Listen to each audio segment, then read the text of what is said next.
আচ্ছা, ওই সাজান ভাইকে সবকিছু বললেইছি, বুঝলো? আর যদি মনে করো টাকা পয়সার সমস্যা, সাজান ভাই দেখবেন, ঠিক আছে? তাহলে আমি চলে গেলাম, এখন মাইয়েটা তো আইলো না, তার খারাপ লাগে।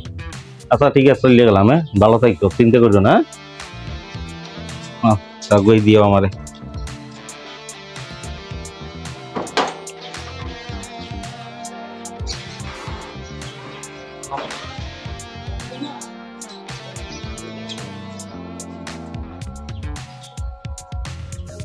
আচ্ছা তাহলে যাই গে আমি। হ্যাঁ, মন খারাপ করিও না, ঠিক আছে? তাড়াতাড়ি আসবো আবার, ঠিক আছে? আর ওই অর্ধেক খেয়াল রাখবো এইটার দিকে, ঠিক আছে? দাও, আল্লাহ হাফেজ।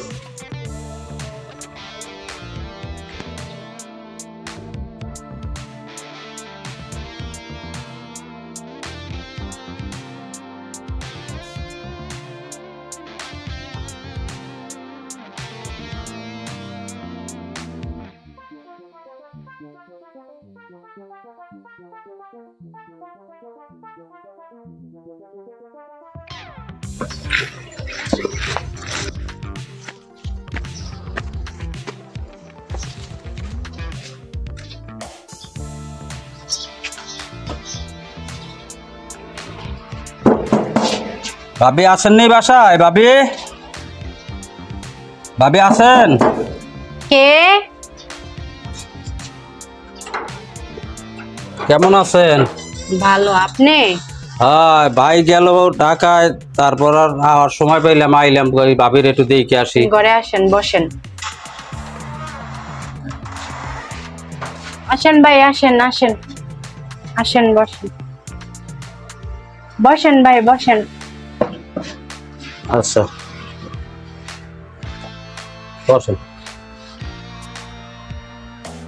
আসলাম অনেকদিন পরে, ভাবি লাগে একটু দেখা করতে গিয়ে, দেখা করার লেগে আসলাম। তারপরে ভাবি কি অবস্থাটা আছেন? আইলাম আপনারা অনেকদিন পর, দেখি না, দেখ মনে চাইলো আইলাম। আছি তো বড়ই কষ্টে, কষ্ট তো আছেই। তুমি বাসায় নাই, একা একা বাচ্চাগুলারে নিয়ে থাকা তো বড়ই কষ্ট। আরে আমি আছি না, কি করছো? আসেন, বইলে তো গেছে আপনারে, এখন তাছাড়া তো আইলাম আমি, বুঝুন না, আরো ভাই নেই, ঘরে ইয়ে করলাম, আগে তো আইতে পারতাম না। যাই হোক, আমি যাই, আবার বাইরে কইলে তো না। এটা আবার কেমন কথা বলতেছেন? আপনি জানান না, এত আমার সবকিছু বইলাই গেছে, যে আপনারে ভালো মন্দ যাই হোক জানাইতে আপনারে বইলা গেছে। না, তারপরও বেশি বেশি আইলে একটা মাইন্ড করবো না, এই লেগে তো। মাইন্ডের কি আছে, এখন আপনার সাথে তো সব শেয়ার করতেছে, ই করতেছে, আমারেও বলছে ভালো মন্দ আপনারে জানাইতে, মাইন্ডের কি আছে এখানে? মাইন্ডের তো কোনো কথা নাই। তাছাড়া আর একটা কি, বন্ধুরে ছোট থাকতে বিয়ে করাইছি, আমার যেন ওই সময়তে তোমার উপরে যেন আমার একটা কেমন একটা মন দুর্বল, এই মন খুলে বসতেও পারি না। বন্ধুটা বাইরে যাওয়ার একটু আমি সত্য কথা বলতে কি একটু চান্স পাইলাম, আইলাম। এগুলা কি বলেন ভাই? আপনি আমার বড় ভাই, সম্মান দিতেছি, বড় এই বাপের সমতুল্য, আপনি এসব কি বলতেছেন?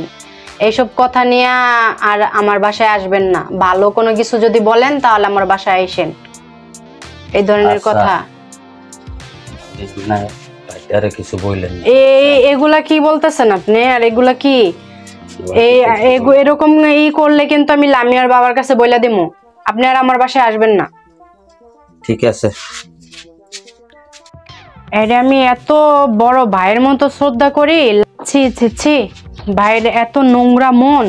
লামিয়ার আব্বু তো ওনারে এত বিশ্বাস করে, কিন্তু ওনার তো অনেক নোংরা মন।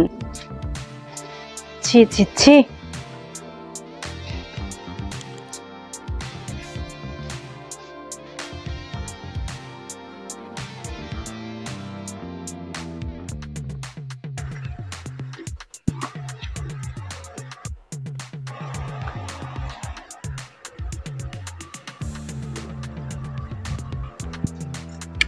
ভাবি, ভাবি। আসসালামু আলাইকুম। ওয়ালাইকুম সালাম। আপনি আবার আসছেন? আসছে ভাই, ফোন দিয়ে বলছিল কিছু টাকা দেওয়ার জন্য।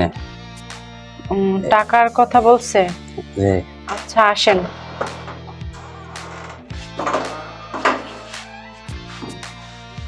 আসেন ভাই।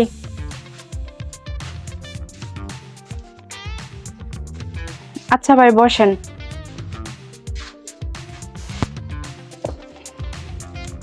আসলাম যে ভাই কিছু টাকার কথা বললো, যাক দিয়েই। তো দিনকে ব্যবহার কি আপনি মন খারাপ করছেন নি? মন খারাপ করার তো কথাই, আপনার থেকে তো এরকম আশা করি নাই আমি। আপনার তো আমি বড় ভাইয়ের মতো শ্রদ্ধা করি। আমার যেভাবে আপনার উপরে মনটা নরম হয়েছে, আপনি কি আপনার কি মোটেও হয় না? না ভাই, এ ধরনের কথা আপনি বলতে পারেন না। আপনার থেকে আরে ভাই, আশা করি না আমি এগুলো। ভাবি শোনেন, ভাই তো আর নাই, ভাই তো আর শুনবে না। আপনি কিছু যদি না বলেন কোনো দিনও জানবো না। আমি কিন্তু আপনাকে ওই ছোট্ট সময় যে আনছি বন্দুক লেগে, ওই সময় আপনার উপর আমি দুর্বল। না ভাই, এই ধরনের মন মানসিকতা নিয়ে আপনি আর দ্বিতীয়বার আইসেন না। আমি তাহলে লামিয়ার আব্বুরে সব বলে দিব। আপনি দ্বিতীয়বার আর আসবেন না। আচ্ছা, হ্যাঁ, বলার কি দরকার? না আমি যাই হোক, আপনার ভিতরে আমার ভিতরেই থাকবে। না, আমি এই ধরনেরই আপনার থেকে আশা করি নাই। আমার স্বামী ছাড়া আমি আর তারপরও কোনো আমি ফালতুর মধ্যখানে আমি যেতে চাই না। খরচাপাতি দিব, তারে বলবেন না। আমি খরচাপাতি দিয়ে যাই এখন কিছু। আপনি যা দিবেন, উনি তো লামিয়ার আব্বু তো আপনারা বইলা গেছে, সেজন্য আমি হয়তো ওনারে ফোন দিয়ে আমি যাই না নি। তার আগে আমি আপনার কাছ থেকে কিছু নিব না। আপনি কিছু বললেন না আমারে, আমি আপনার কাছ থেকে এসব আশা করি না। আপনি এই ধরনের কথা নিয়ে আমার কাছে আর কখনো আসবেন না। আপনি কি আমার ফালতু মেয়ে ভাবছেন? আর 10টা মেয়ের মতো আমি ফালতু মেয়ে না। আমি সততা নিয়ে চলতে চাই, নিজের সম্মান বজায় রেখে চলতে চাই। আমার কাছে আমার স্বামী সব, অন্য কোনো পুরুষের আমার কাছে দাম নাই।